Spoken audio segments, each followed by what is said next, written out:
भोले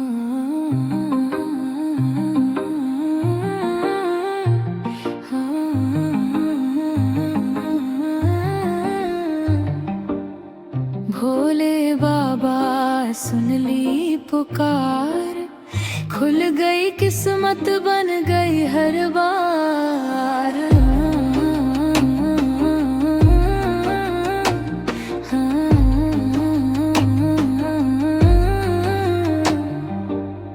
भोले बाबा सुन ली पुकार, टूटल सपना दे दिहल आकार। हर हर बोले मन के तार, शिव नाम से पार उतार।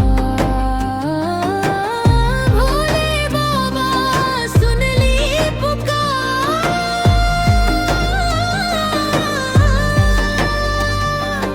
टूटल सपना दे दिहल आकार।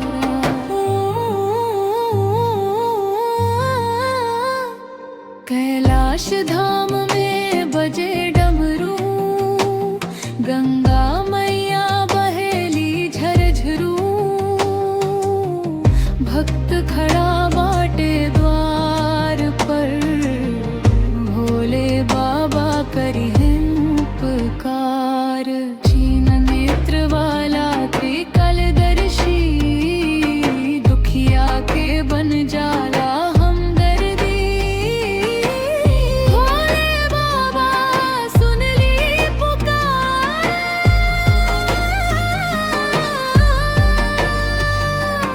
टूटल सपना दे दिहल आकार।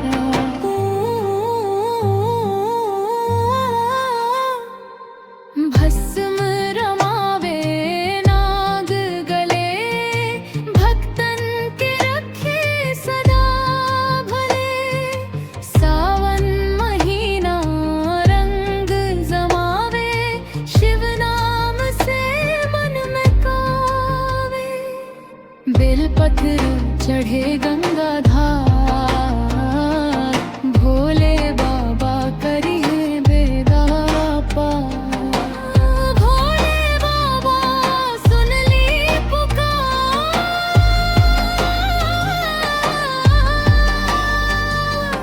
टूटल सपना दे दिहल आकार।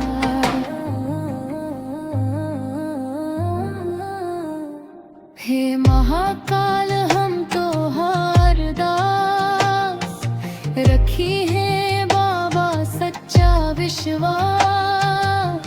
झूठ फरेब से दूर रखी है, सच्चाई के राह दिखी है।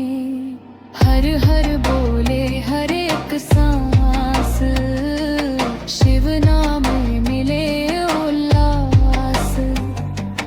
हर हर महादेव जय भोलेनाथ, शिव कृपा से सजे हर बात।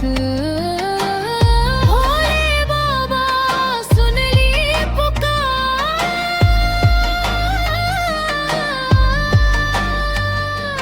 खुलतल सपना दे देंगे हाकार।